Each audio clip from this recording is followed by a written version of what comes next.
म्हणजे शिवाजी महाराजांचंच उदाहरण घ्या ना, किती हेरगिरी होती त्यांच्या याच्यामध्ये. तेव्हाच ते राज्य प्रस्थापित करू शकले. आणि आता ते हेरगिरी नाही, आता तर कानगिरी आहे. तो असं करतो, तो तसं करतो, विठ्ठला विठ्ठला. आणि प्रभू रामचंद्र एक हेर आला महाराज, ते नदीवर जाणार, लोकांचे कपडे धुणार, ते म्हणजे आम्हीच बरं का. ते धोबडं म्हणत मी धोबी. ते म्हणायला लागलं त्याची बायको कुठे गेली असेल, कोणाचं धुणं धुवायला, कोणाची भांडी घासायला. तिला थोडावर उशीर आला. ती म्हणे इतकी उशीर आली, तुला काय लाज वाटतं? मी काही रामप्रभू आहे का? त्यांनी 6 महिने ठेवली तरी घरी आणली, मी तुला घरात घेणार. एवढाच शब्द बोलले. आणि प्रभू रामचंद्राने लक्ष्मणाला बोलावलं आणि सांगितलं, लक्ष्मणा उद्या सकाळी रथ चुकवायचा आणि तुझ्या वहिनीला घेऊन वाल्मिक ऋषीच्या आश्रमात नेऊन सोडायचं. केलं महाराज. जर एखाद्या दोघांनी असं जर म्हटलं असतं तर मला वाटतं त्या ठिकाणी चारित्र्यहीनतेचा दावा तुम्ही लोकांनी केला असता. तुम्ही म्हणजे त्यावेळेच्या राजाने केला असता. बरोबर आहे. सांगण्याचं तात्पर्य एवढे प्रभू रामचंद्र जे आहेत खरंच राज्यकर्ते होणार जनतेच्या. हो. आणि राम राज्य काय म्हणे आम्हाची धरणी धरी पिक गाई ओळल्या राम होऊया गावामध्ये. हो चुपिकता होती त्यावेळेस. आणि आता नाही असं नाहीये. आताही चुपिकता आहे महाराज. त्यावेळेस आम्हाला खायला गहू मिळत नव्हते. गेलं होतं कुठं? तीच जमीन आहे, तेच देश आहे, तेच धरणं आहे, तेच काही आहे. तरी देखील आता मला सांगा, शाळेच्या भाकरी कोणी खात नाही लोक. प्रत्येकाला काय मिळतं मला सांगा. या ठिकाणी कंट्रोलमधून तुम्हाला गहू मिळतात, त्याचप्रमाणे तांदूळ मिळतात आणि काही मोडले देण्याचं काम नाही महाराज. आणि त्यावेळेस जऊ गहू खावं लागले, बिलो खावं लागलं. ते खाल्ले म्हणून जगले आतापर्यंत. सांगण्याचं तात्पर्य आताही आहे सुविधा, नाही असं नाही. परंतु या रामराज्याला स्वराज्य आम्हाला मिळालं, रामराज्य मिळालं, पण सुराज्य आम्हाला करायचं आहे. एक चांगलं राज्य प्रस्थापित करण्याचं काम आपल्याला आहे. म्हणून प्रभू रामचंद्रासारखा राजा नाही मला. पुढे चला. प्रभू रामचंद्रासारखा पुत्र नाही. मला वडिलांनी सांगितलं होतं की सावत्ररायने सांगितलं होतं वनवास करण्यासाठी. सावत्ररायने. मग आम्ही आमचे आताचे राम जे आहेत ना, हे आपल्या सगळ्या आईचे ऐकत नाही हो. सगळ्या आईचे बर का. एखाद्या वेळेस सांगितलं बाळा, आईने म्हटलं बाळा अरे ग्लास भरून पाणी घेणं. ते म्हणतो तू एका पाय मोडले. आता याचे पाय मोडणार नाही का म्हातारपणात? हे त्या आईनं एवढा तुला अरे काय सांगा महाराज. आईची बरोबरी आपण जन्मात सुद्धा करू शकत नाही. एक कीर्तन झालं आणि एक कीर्तन झाल्यानंतर एकाने मला थांबवलं महाराज. म्हणजे गुरुजी तुम्ही सांगितलं कीर्तनात की आईची बरोबरी करू शकत नाही, पण आम्ही बरोबरी केली आईची. म्हटलं कसं रे? म्हणजे लहानपणी आईला मला नावमाकू घातलं. आई म्हातारी झाल्यानंतर मी तिला स्नान घातलं, मी तिची वेणी घालून दिली. लहानपणी मला जीव घातलं, मी तुला म्हातारपणी तिला जीव घातलं. लहानपणी तिने मला हातात धरून शाळेत नेलं, आता मी तिला हातात धरून आमच्या रामरायाच्या मंदिरामध्ये घेऊन जातो. एवढंच नाही तर लहानपणी मला पाठपोळ घेतलं आणि देऊळगाव राजाच्या यात्रेला नेलं महाराज. महाराज मी देखील माझ्या आईला पाठपोळ घेऊन पंढरपूर, आळंदी, देहू ही तीर्थयात्रा केली. सांगा मी आईची बरोबरी केली काय उत्तर देणार मी त्याला? बरोबर केली त्यानं? नाही केली. मी म्हटलं अरे आईनं रक्ताचं दूध करून तुला पाडलं. नीट ऐकतं? आईनं रक्ताचं दूध करून तुला पाडलं, तू काय केलं? झाली का बरोबरी? ठला विठला.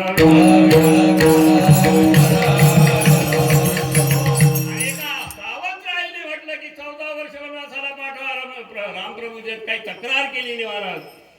14 वर्ष वनवासाला गेले महाराज. रामासारखा मुलगा नाही, रामासारखा पती नाही महाराज. हो. ज्यावेळेस जनकपुरीला गेले, सीतेला बघितलं, माळ टाकले आणि त्याच वेळेस वचन दिलं होतं प्रभू रामचंद्रांनी सीतामाईला की मी तुझ्याशिवाय इतर ज्या स्त्रिया आहेत त्यांना मी आई समान माने. ते काही प्रमाणे तुकाराम महाराज आई ज्या आहेत त्या रुक्मिणी सारख्या आहेत, अशा प्रकारचं ते प्रमाण आहे. आणि त्याचप्रमाणे गेले महाराज. मला सांगा 14 वर्ष वनवासात आले, रावणाने ते पळून नेली.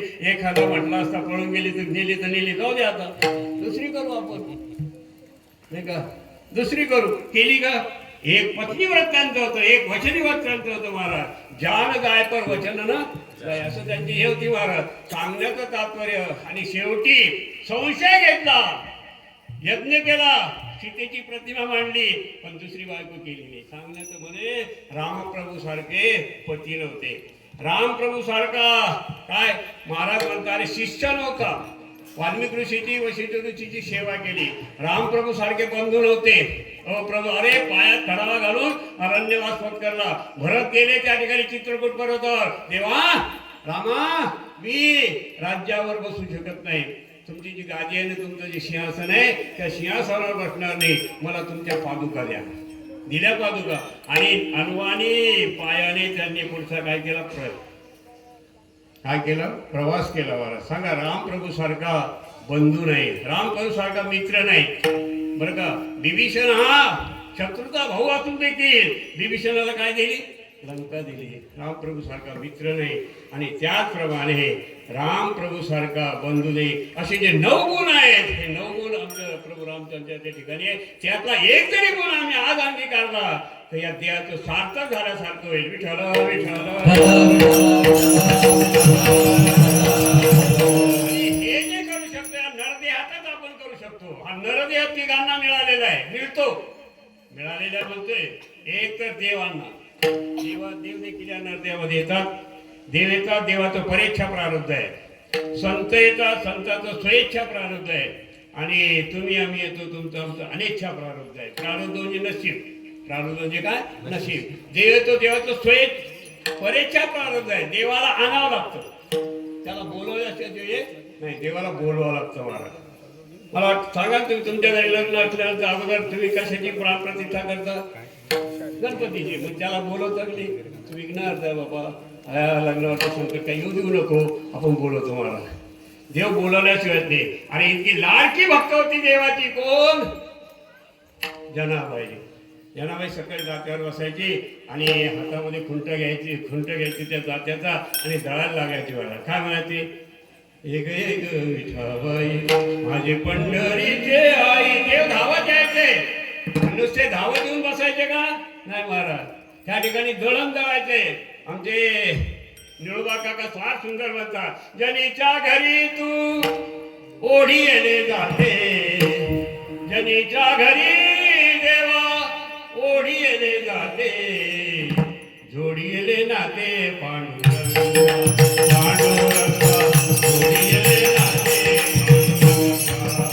जनीच्या घरी ओढी येणे जाते, जनीच्या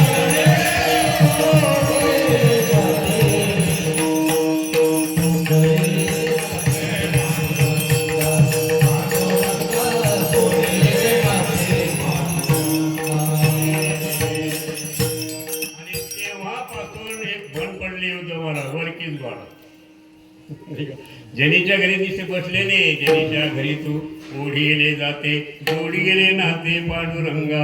हो देवाला बोलवावं लागतं नाही का, तोपर्यंत देव येत नाही. अनेक उदाहरणं देता येतील. आणि त्याचप्रमाणे संत स्वतःहून येतात या ठिकाणी. इथे आले कर घरच्या वैकुंठ आम्ही वैकुंठ वासे आम्ही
स्वतःहून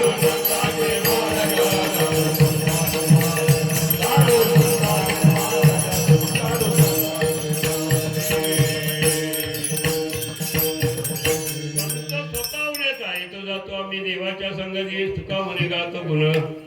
अशा प्रकारे आम्ही देवाच्या बरोबर येतो, देवाच्या बरोबर जातो. बोलवलं तरी येतो, नाही बोलवलं तरी. संतांचे लक्षण आहे. आताचे संत नाही मला पत्रिकेत नाव असलं तरी येऊ आम्ही, तिथं अन्यथा येणार नाही. निकमगडीचं सुद्धा धरून बरं का. विठ्ठला विठ्ठला विठ्ठला.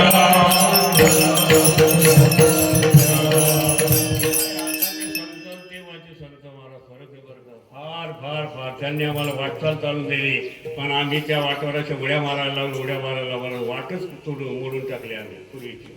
कारण कसं आहे, हा जो मार्ग आहे महाराज, वारकरी संप्रदायाचा जो मार्ग आहे, जगामध्ये सर्वात सुंदर, सर्वात एकनिष्ठतेचा मार्ग आहे महाराज. तरी देखील आज या वारकरी संप्रदायाला बरेच लोकांनी काय केलेलं आहे. तुम्ही म्हणसाल काळी महाराज, हा बरोबर आहे ना. वारकरी जिथं तुकाराम महाराजांचा अभंग आम्ही घेतो, त्या तुकाराम महाराजांच्या अभंगाच्या विपरीत आम्ही करणी करतो, मग आमचा काही फायदा आहे का? हो, मी म्हणत नाही काही घेऊ नये म्हणून, पण तोंडाने मागू नाही. जो तोंडाने मागतो तो कोण आहे? भिकारी आहे. आणि मग देणारे स्वतःहून देत असतील तर मग काय दक्षिणा घ्या माणसानं. काय घ्याव? काय घ्याव? दक्षिणा घ्याव. पण अगदी मागून घ्याव का? नाही महाराज. अरे 2 तास मी आठवतो, मला आठवतो महाराज, मला आठवतं इतके 2-2, 8-8 तास मी घेत होतो पिरियड. पण त्यावेळेस मला दिवसातून जास्तीत जास्त 25-30 रुपये मिळायचे. आणि तो 2 तास कीर्तन केले की 40,000. मला एक जण बाई भेटली म्हणे, महाराज यंदा माझा मुलगा मॅट्रिक पास होईल म्हणे, काय करू? म्हटलं त्याला टाक आहे का, त्या इंजिनिअरिंगला टाक, डॉक्टरकीला टाक, काय कर, ठरलं कर. अजिबात नाही, मी त्याला तिकडं पाठवणार. मग काय करणार काय तू त्याचं? म्हणे मी त्याला आळंदीला पाठवणार. म्हणजे कशा करता? काळकरी नाही म्हणे, मृदुंगाचार्य नाही म्हणे, कशा करता? म्हणे महाराष्ट्राला. महाराष्ट्र आमच्या शेजारचं काढतं म्हणे, 4 वर्ष आळंदीला गेलं, आता महाराज झालं. त्याचे 4-4 बंगले झाले, 2-2 गाड्या झाल्या. म्हटलं तू करत नाही कुठाने, ते आम्हाला सांगू. विठ्ठला विठ्ठला आम्ही त्याच्या करता येत नाही. आम्ही वैकुंठवासी आलो ह्याच कारणाची. कशाची? हो, जगाला ज्ञान देण्यासाठी आलो आम्ही. सांगण्याचं तात्पर्य असं सांगा महाराज होतं, महाराज मला नारळ देते, लोक म्हणते नाही पुढं. असं नाही. आपण ज्याच्या वंशी जावे त्याच्या वंशी प्रामाणिकपणे राहावे, प्रामाणिकपणाने राहायला पाहिजे. आम्ही हिंदू आहे, हिंदू धर्मात आम्हाला जन्म मिळाला ना, मग हिंदू धर्माशी आम्ही एकनिष्ठ असायला पाहिजे की नाही? आम्हाला वारकरी आम्ही झालो ना, मग वारकरी झाल्यानंतर आम्ही वारकऱ्याशी एकनिष्ठ त्या पांडुरंगाशी असायला पाहिजे. एखादी मायमावणीवर माझं लग्न झालं ना, मग लग्न झाल्यानंतर आपल्या पतीशी ती कशी राहायला पाहिजे? एकनिष्ठता त्या ठिकाणी असायला पाहिजे. त्याचप्रमाणे या ठिकाणी संतांना बोलवायचं काम नाही, ते स्वतःहून येतात. आणि जीवाला यावंच लागतं. तो एक अनेकच्या प्रारंभ आहे, त्याला यावंच लागतं. त्याला काय यावं लागतं? केलेलं कर्म शिल्लक राहिलं यावं लागतं, वासना शिल्लक राहिली यावं लागते, पाप शिल्लक राहिलं तर यावं लागतं जीवाला. आणि मग या ठिकाणी आल्यानंतर हो, देवाचं जे कार्य आहे ते वेगळं आहे, संतांचं कार्य वेगळं आहे, आणि जीवाचं कार्य वेगळं आहे. जीवाचं कार्य संसार करावा, करता करता करता एवढा करावा की जसे आले तसे वापर. जीवाचं कार्य महाराज. हो, पण माऊली म्हणतात नाही अरे दियाचं दे घडे देवाचे, आणि देवाचे दर्शनही घडतं महाराज. पण जीव काय करतो? एकदा काय या ठिकाणी आला, होता होता बरे झाला बद्द घेऊन या छंद माझे माझे. आम्ही त्या गाढवाच्या जातीचे महाराज, माफ करा बरं तुम्ही सोडून, मी माझं म्हणतोय. त्या गाढवाला तुमच्या गावात कुमार नाही का? देऊळगाव आता एखादा आला असेल, तुम्ही देऊळगावला या. त्यांना विचारू आपण. गाढव असं हाणत आणतं ते संध्याकाळच्या वेळेस, एवढी दोरी घेतो बरं का महाराज, आणि ते पायाला असं करतं गुंडाळतं, आणि अल्लाची दोरी काढून घेतो. ते गाढवाला काय वाटतं? मी बांधल्या गेलो, खरंच बांधल्या गेलं. ते सकाळी जातं, ती दोरी अशी उलटी करतं, त्याला वाटतं मी मोकळं झालो. त्याप्रमाणे तुमचं आमचं महाराज. खरं सांगा, तुम्ही संसाराने तुम्हाला बांधलं का तुम्ही संसाराला बांधून घेतलं? काय काय कसं? तुम्ही संसाराला काय केलं? बांधून घेतलं स्वतः. आपण मुक्त आहोत म्हणून तो महाराज मुक्त होता. परी बळी झाला बद्ध जे उनिया छंद माझे माझे. हे जीवाचा विषय वेगळा आहे, संतांचा विषय काय आहे ते आले. हा, घराच्या उपकारासाठी आले आणि देव कशा करता आले अभंगाच्या पहिल्याकडे. धर्म रक्षया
जन्म आहे.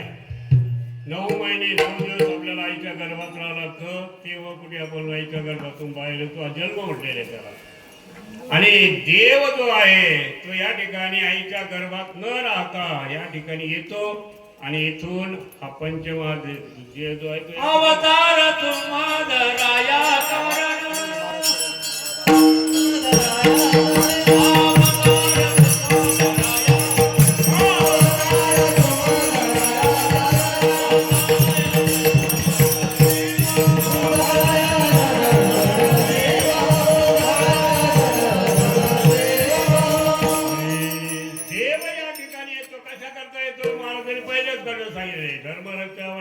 कारण धर्म म्हणजे काय? धर्म म्हणजे तुमचं आमचं जीवन जगण्यासाठी आपल्या पूर्वजांनी जी व्यवस्था लावून दिलेली आहे त्याला धर्म असं म्हटलेलं आहे. जीवन कसं जगावं याच्याकरता जो व्यवस्था या ठिकाणी लावलेली आहे. आपल्या हिंदू धर्माची व्यवस्था आहे, त्यांच्या धर्माची व्यवस्था आहे. त्यांचे जसे पूर्वजांनी जी चाकोरी आपण दिली त्याप्रमाणे ते चालतात आणि ते आपल्याला नाव ठेवतात. बरोबर आहे? खोटं असेल तर मला तुम्ही वाटी देऊ नका. हो, ते आपल्याला नाव ठेवतात.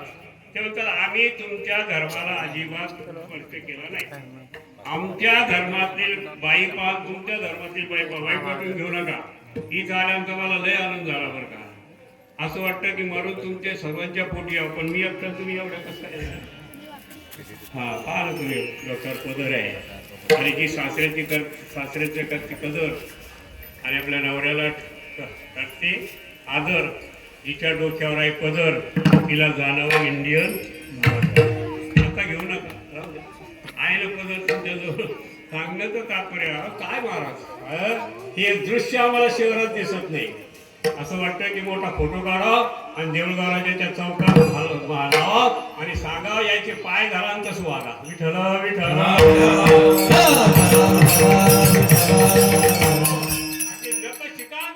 ती बाई जर बाहेर पडली ना तर मी नकापासून येतपर्यंत मला अरे डोळ्याला देखील चष्मा लावला एवढे डोळे उघडे असतात आणि आमचे इकडून फाटलेलं इथपर्यंत लाजा वाटायला पाहिजे. इथं नाही बसलं सभाला मी 2-4 दिवस आलो मला तसं काही दिसलं नाही. मला खरोखर धन्यता देतो यांना मी. यांच्याकडे तुम्ही सगळं टाळ्या वाजवा. पण सांगण्याचं तात्पर्य काय रे आपला हिंदू धर्म आहे महाराज. मग ते काय त्यातल्या त्यात बरं काय झालेलं आहे की आपल्या बाया पहिल्यानं कुंकू लावायचं. लांबून बघितलं ना की असं ठळक कुंकू दिसायचं. आता टिकली टिकली लावली तर टिकली नाही तर टिकली लावत नाही एवढं सगळं लावतात मला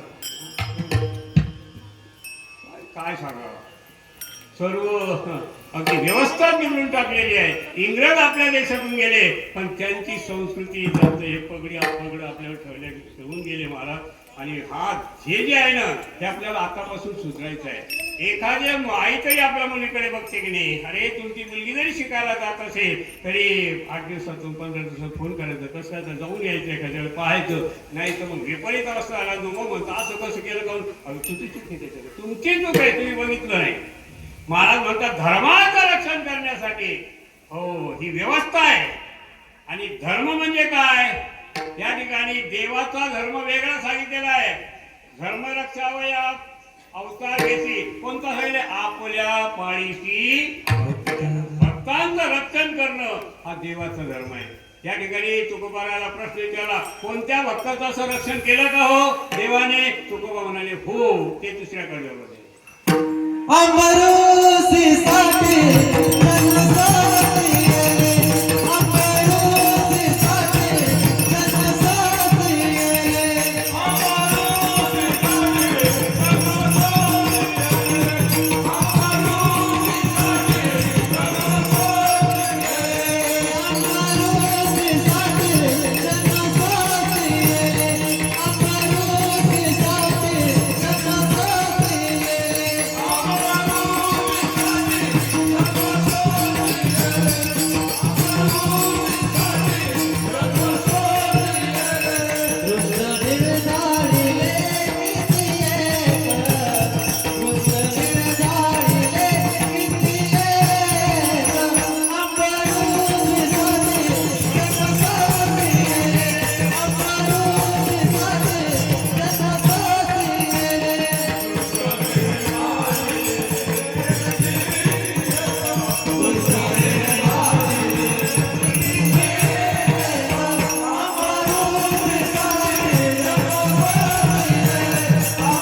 हा धर्म वारकरी धर्म म्हणा, आपला हिंदू धर्म म्हणा, वैयक्तिक आई वडिलांचा धर्म हा टिकून ठेवण्यासाठी एवढे सत्ता कशा करता करायचे, महाराजांची पाकिट द्यायला सत्ता कशा करता करायचं की आपण आपल्या अंगी ते गुण यायला पाहिजे. 7 दिवस आहे, 7 दिवस 7 दिवसाचं तिथं काय लिहिलेलं बोर्ड तुमचं, अखंड हरिनाम सप्ताह, खंड न पडता करण्याचा. आणि वाराचे दिवस किती आहे? 7 दिवस आहे. सप्ताह म्हटलेलं आहे. मग नुसतं याच्यापुरतं नामस्मरण करायचं का सप्त्यापुरतं? महाराज म्हणतात नाही, काय हरिमुखे म्हणा, हरिमुखे म्हणा, नित्य नेम नामीचे प्राणी लक्ष्मी वल्लभ जवळी. महाराज काय सांगा महाराज, अरे आणि मला सांगा तुम्ही, आपण जर प्रयत्न केले तर वातावरण चांगलं होत नाही का? तुम्हाला आठवत असेल भगवानराव की त्या फरसावर कोणता माणूस पाणी घेऊन बरं का, मी माझा विद्यार्थी तो, मी गेलो तेव्हा म्हणता आता सर कधी म्हणतात काय सलाम सर, मी आपलं तर जय हिंद म्हणायचे, जय हरी. 15 दिवस झाले मी तो त्याचा आहे म्हणायचो, मी आपलं जय हरी करायचो. पण त्याने विचार केला, हे गुरुजी काही आपल्याला आता म्हणत नाही, सलाम वालेकुम म्हणत नाही, जय हरी जय हरी. आणि एक दिवस मला एवढा मोठा चमत्कार घडला महाराज, तो म्हणायला लागला जय हरी सर. मला एक उदाहरण आलं की ज्या चंदनाचं खोड जे आहे ना, हे खोड जर घरात पडलं त्याचा सुवास येत नाही, पण त्या खोडाला जर उकळलं तर त्याचा सुवास आल्याशिवाय प्रयत्नांती परमेश्वर आहे. हो महाराज, धर्माचं रक्षण करण्याकरता भगवंत या ठिकाणी तो कशा करता, आपल्या पाळीशी भक्तजना, या भक्तांचं रक्षण करणे, त्यांचं पालन पोषण करण्यासाठी देव या ठिकाणी येतो. घेऊन या चक्रगदा हाची धंदा करीतो, भक्ता राखे पायापाशी, दुर्जना ते संहारी. कधी कधी हातामध्ये चक्र गदा घेऊन येतो महाराज आणि भक्ताला जवळ सांभाळतो. संतांचं वागणं वेगळं, देवाचं वागणं वेगळं. देवाच्या वागण्यामध्ये काय आहे महाराज, संत समानता नाहीये, पण संतांच्या वागण्यामध्ये समानता आहे. संत काय करतात, जे खळाची व्यंकटी सांडू त्या सत्कर्मी रती वाढू, भूता परस्परे जडो मैत्री जीवांचे. आणि देव काय करतो, घेऊन या चक्रगदा हाती धंदा स्वतः राखे आणि दुर्जना ते संत दुर्जनाला देखील खटनटे यावे, शुद्ध होणे जावे, दौंडी पिटी व्हावे तो खावेळा. पण या ठिकाणी प्रभू रामचंद्राचे अवतार कार्य असताना महाराज म्हणतात या ठिकाणी हो अंबऋषीसाठी जन्मसूस केले. 10 अवतार भगवंताने घेतले अंबऋषीसाठी सगळे. काही नाही हो, अंबऋषी म्हणजे अंबर राजा जो तो अंबरीषीचे राजा होता. एकादशी करायचा, दशमी करायचा आणि द्वादशी करायचा. आम्ही सुद्धा हे करत नाही. मग तुम्ही काय करता? तुम्ही विचारता मला. हो, खरं म्हणजे एकादशी व्रत 3 दिवसाचं आहे. दशमीला एकदाच जेवायचं बरं का भगवान. तुम्ही करता की एकादशी? मग अशी करत आता दशमीला एकदा जेवायचं, द्वादशीला काहीच खायचं नाही. काय एकादशीला काहीच खायचं नाही, निराहार करायची आणि द्वादशीला एकदाच जेवायचं. 3 दिवस अशी एकादशी केली ना तर मला वाटतं जनाबाईने जसं देवाला जळायला लावलं तर तुमच्या घरी देव जळल्याशिवाय राहणार नाही. पण करा भावगळे आकडे हिरवे आकडे करकळे आवळे काही सारे. या अंबऋषीने एकादशी केली महाराज. द्वादशी करायची तर दुर्वास ऋषी आले. हा त्यांनी सांगितलं महाराज एकादशी आहे, द्वादशी आज सोडायची आहे, तुम्ही जा स्नान करूया. स्नान करायला गेले, तिकडेच 12 वाजले, ते परत आले नाही. बामणानं सांगितलं काही नाही, पाणी घ्या आणि आचमन करा, तुळशीचं पाणी करून आचमन करा. तेवढंच केलं, तेवढ्यात ते महाराज आले. म्हणजे तेवढं जरी केलं तर एकादशी द्वादशीचं तुला पुण्य लागणार नाही, हे द्वादशीचं फळ तुला प्राप्त होणार नाही. आणि अशी इतके सतून एक बट काढली, खाली टाकली, एक राक्षस वृत्ती निर्माण झाली त्याने आणि ती लागली अंबरीश ऋषीच्या मागे. अंबरीश ऋषी देवाचा श्री अनंत मधुसूदना पद्मनाभा नारायण जगव्यापका जनार्दना आनंद अविनाशा देवाची प्रार्थना केली महाराज. देव तर आले नाही पण चक्र आला होता, लागलं त्या दुरसाच्या पाठीमागे. ते महाराज सर्वांच्याकडे गेलं. भगवान पहिल्या कैलासावर गेलं. ते कैलासावर माझं म्हणे आपलं नाही बाबा, हे शस्त्र माझं नाही, मी याला आवरू शकत नाही, जातो. ब्रह्मदेवाकडे गेले. ब्रह्मदेव म्हणे मला हे शस्त्र माझं आहे का नाही, मी याला आवरू शकत नाही. शेवटी विष्णूकडे गेले आणि विष्णूकडे गेल्यानंतर त्या ठिकाणी विष्णूने सांगितलं ज्याच्यामुळे हे चक्र तुझ्या मागे लागलं त्याला शरण जा. मग शेवटी त्या दुर्वास ऋषीला कोणाला शरण जावं लागलं? अंबरीश ऋषीला शरण जावं. आणि तेव्हा देवाला सांगितलं मी तुझ्याकरता 10 अवतार घे. अंबऋषीसाठी जन्म सुशीले दुष्ट निर्जाळले किती एक. हो, प्रत्येक युगामध्ये देवाने अवतार घेतला. कृतयुगामध्ये राम परशुराम होते. कोणते होते? परशुराम.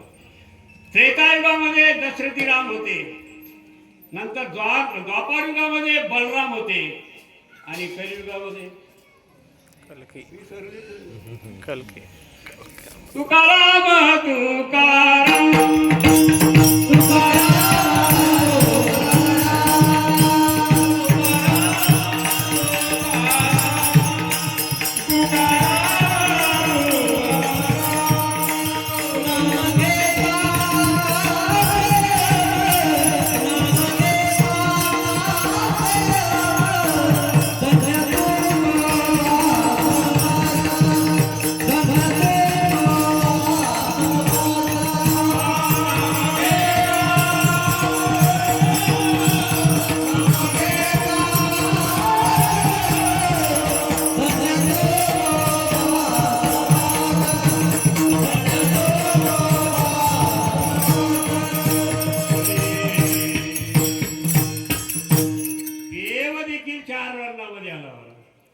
क्षत्रिय परशुराम, नंतर ब्राह्मण परशुराम, क्षत्रिय हे राम, नंतर वैश्य बलराम आणि शूद्र समजत होते ना, शूद्र तुकाराम महाराज. 4 वर्णामध्ये. पण 4 वर्णामध्ये देवाने याच्याकरता अवतार घेतला की अरे बाबा कोणालाही कमी लेखू नका. आणि महाराज तसं पाहिलं कलियुगामध्ये एकाच्या ठिकाणी 4 वर्ण. कलियुगाच्या एका महिमानं 4 वर्ण एका ठिकाणी जाणं. ज्ञान देता घेता ब्राह्मण. ज्ञान द्यायला लागला. मी धोब्याच्या का पडतोय, मी ज्ञान द्यायला लागलो. कोण झालं जाणं नसलं तरी ब्राह्मण. ज्ञान देता घेता ब्राह्मण. अरे संरक्षित क्षत्रिय आपण स्वतःचं रक्षण करायला गेलो. कोण झाला आपण? क्षत्रिय झालो तरी. आणि व्यापार करता वैश्य जाणं. आणि आजकालचं महाराज आमच्या सरकारच्या कृपाप्रसादामुळे हो नवीन घरकुलं मिळाले, पैसे मिळाले, आतल्या आतच करायचं. आतल्या आत जेवायचं सर्व सोय झाली. नळ आले की हो घासतो आणि ती पाणी टाकते. झालं की शूद्र विठला विठला तात्पर्याच्या प्रकारे अंबऋषीसाठी जन्म सोडेल दुष्ट निघाले किती एक धन्य तुझं कृपा सिंधू म्हणतील आपल्या तू बोला साधू करी देवा. तो आम्हाला वचन दिलेलं आहे की यदा धर्मशेखानी गाती भागलं बरं का. ज्या ज्यावेळी धर्मावर संकट येईल त्या वेळेस आम्ही काय करतो तुझं रक्षण करतो तुमचं. आता तुला यावं लागेल. हो आणि शेवटच्या काळात तुकाराम महाराज आणखी विनंती करतात. तुका म्हणे तुझा वर्णेची पुरा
तुझं वर्णन केलेलं आहे पाहावे पुराणी.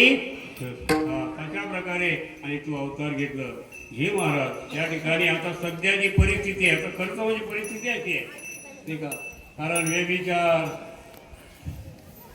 नंतर अत्याचार आणखीन भ्रष्टाचार पहा ना तुम्ही. आता टी व्हीवर सध्या तेच प्रकरण महाराज. मी सकाळी म्हणलं एखादं कीर्तन ऐकावं रामजन्माचं तर ते खराच सुरू झालं तिथे कीर्तन. सांगायचं तात्पर्य अशा प्रकारे हे सध्या आणि याला आवड घालण्यासाठी सध्या एक परमात्मिक शक्तीची आवश्यकता आहे महाराज. आणि जी शक्ती परमात्म्याच्या अंगामध्ये आहे जी परमात्मिक शक्ती ज्याच्या अंगामध्ये आहे तो सध्या देवरूपाने येऊ शकत नाही. तो संतांच्या रूपाने येईल. एखाद्या श्रेष्ठ महात्म्याच्या रूपाने येईल आणि त्या महात्म्याला थोर करणं कोणाच्या हातात आहे आपल्या हातात आहे. आणि तो महात्मा आज तुम्हाला सर्वांना कल्पना आहे त्या महात्म्याला मोठं करणं आपलं काम आहे. आणि हा जर महात्मा या ठिकाणी आपल्या भारतामध्ये जर सतत त्याने जर हे केलं महाराज तर मला वाटतं भारत हा एक सुवर्णाची पहिल्याने जसे डाल डाल पर सोने की चिडिया करते बशिरा असं झाल्याशिवाय राहणार नाही. आणि त्याच्याकरता त्या देवाकडे थोडं प्रार्थना करूया आणि थोडंसं भजन करूया. विठोबार कुमारी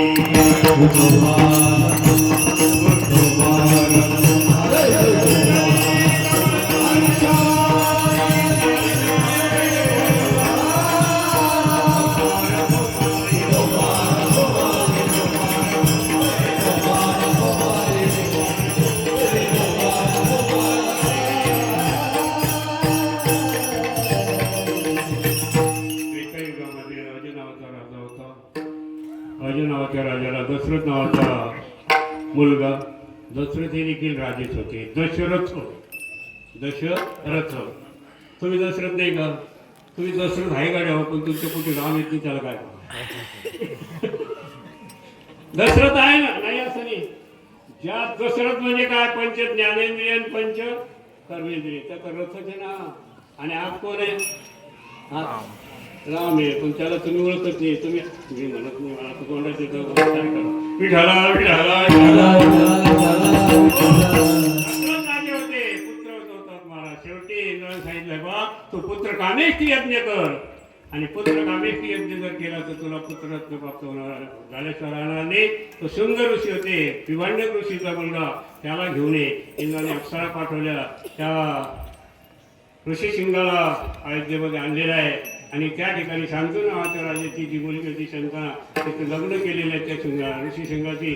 आणि मौर्य महाराज त्या ठिकाणी अधिपत्याखाली महाराजांनी यज्ञ केला आणि यज्ञ केल्यामुळे त्या ठिकाणी यज्ञदेवता प्रसन्न झाली आणि त्या प्रसन्न झाल्यानंतर यज्ञदेवतेने काय दिला? प्रसाद दिला, पायस दिला त्याला म्हणतो.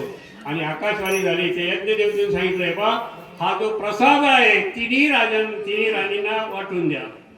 त्या ठिकाणी काय झालं? दशरथाने अगोदर मोठ्याला द्यावा का लहान्याला? आमचं उलट वाटण्या करायच्या असतात तर लहान अगोदर नाही. तुम्ही वाटणे केल्याने वाटतं आपल्या भाग्यात तिने एकटं घेऊन आपण काय विठाला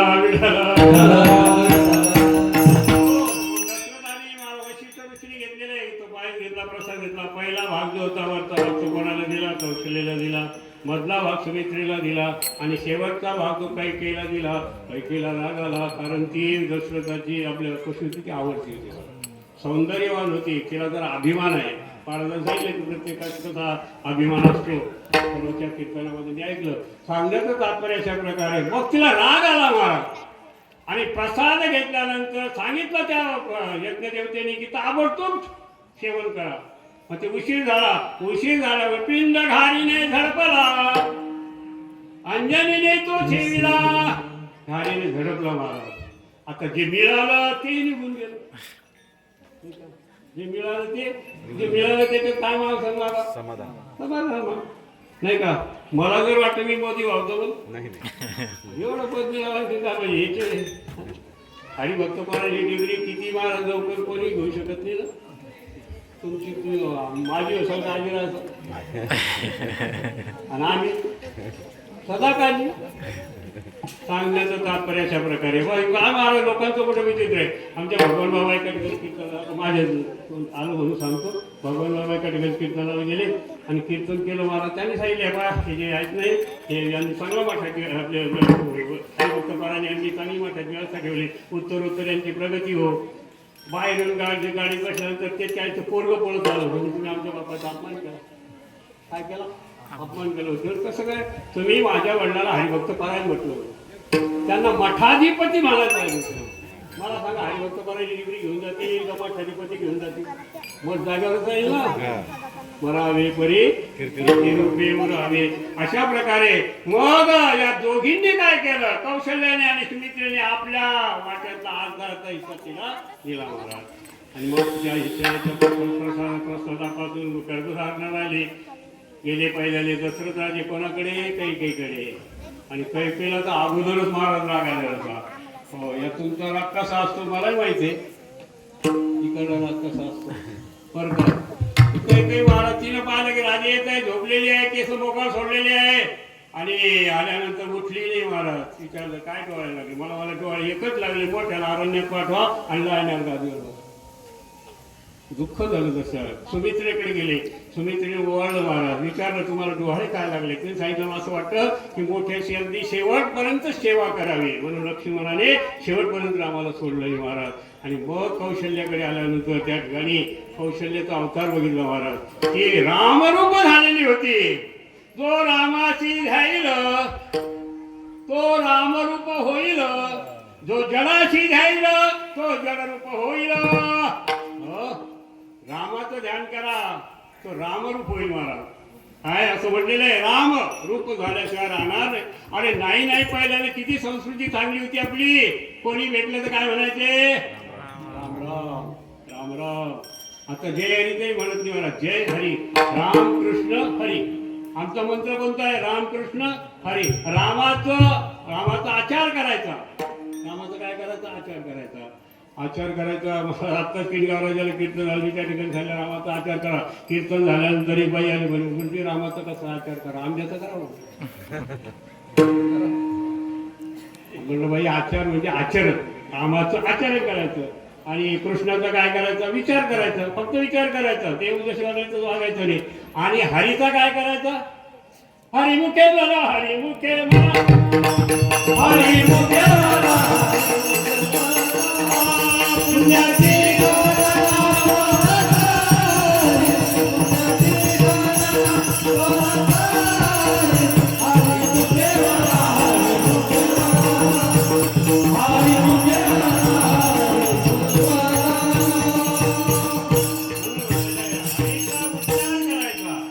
हरिमुखे गाता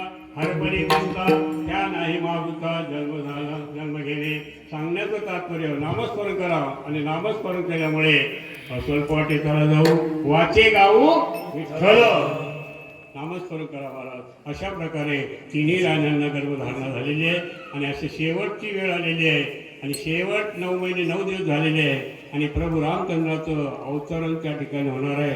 त्याकरता थोडा वेळ आपण काय करूया, त्या देवाचं नामस्मरण करूया. रामकृष्ण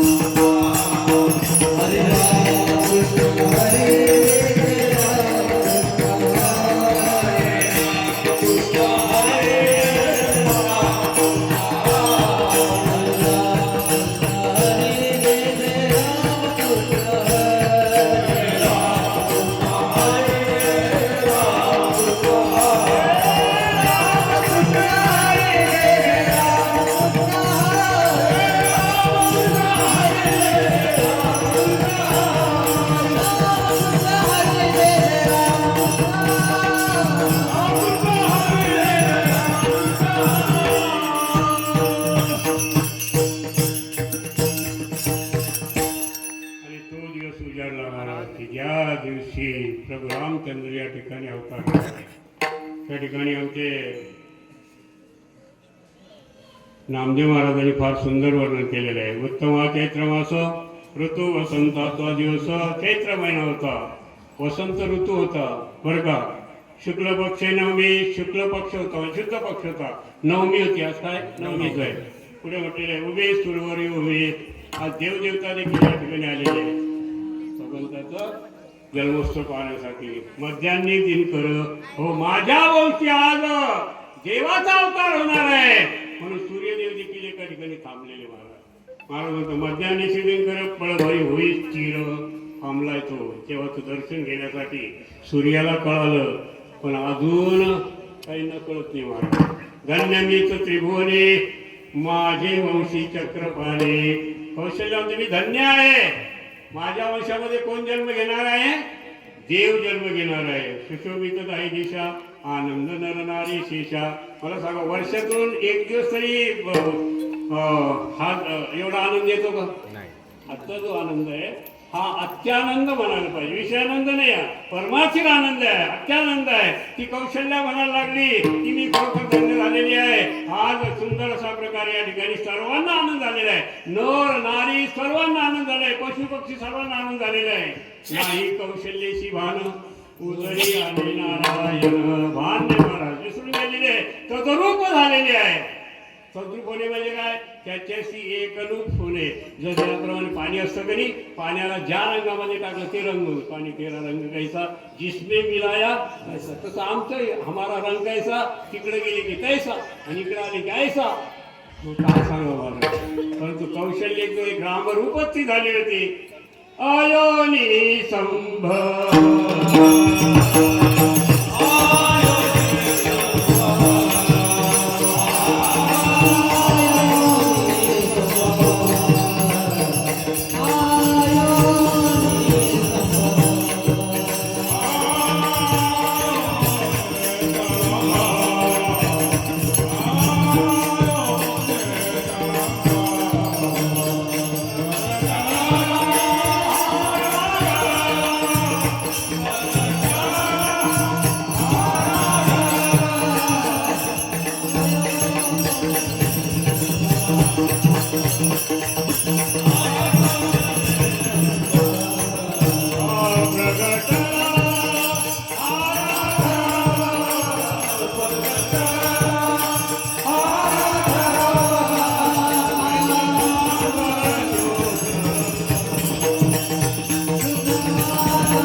आईच्या गर्भात जन्म घेतला. प्रगटला राघव.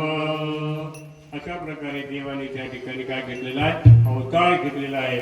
आणि त्या अवताराचं आत्ता 12 वाजता त्या अवताराचं प्रागट्यकरण झालेलं आहे. आपण देखील त्या देवाचं स्वागत करूया. कुंडली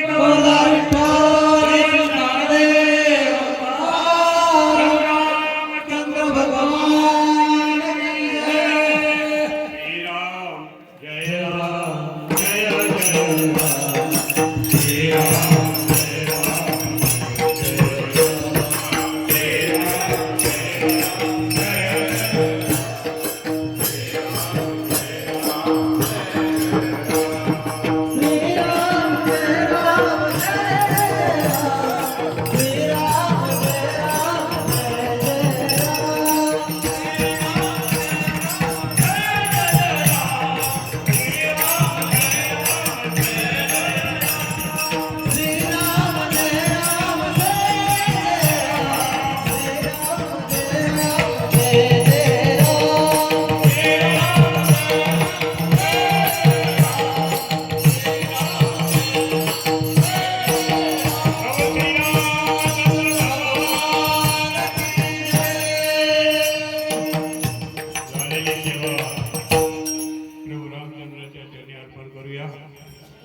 त्या संतांचं भजन करूया. ज्ञानेश्वर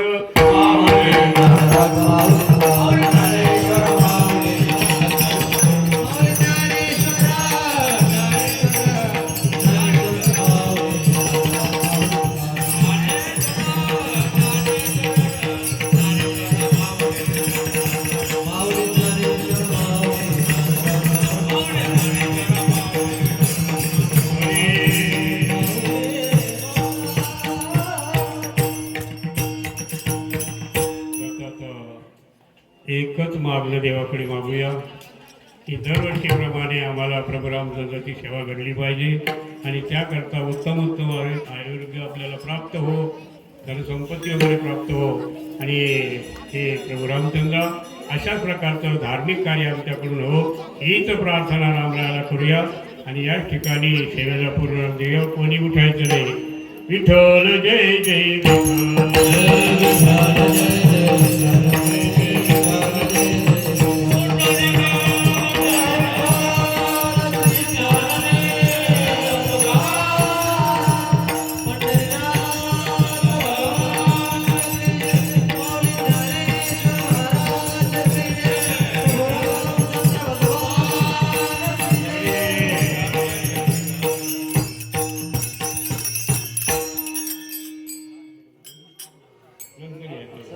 ऐका.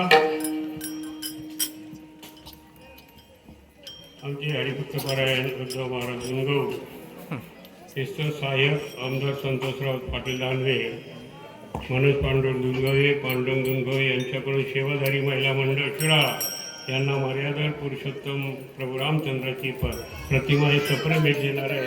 तरी त्यांचे जे अध्यक्ष असेल त्यांनी या ठिकाणी या. चला दोघी जणी या.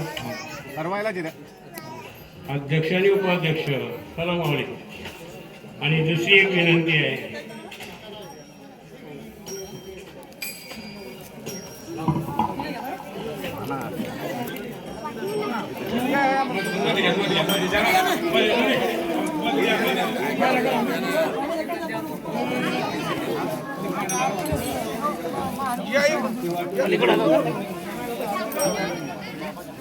बाबा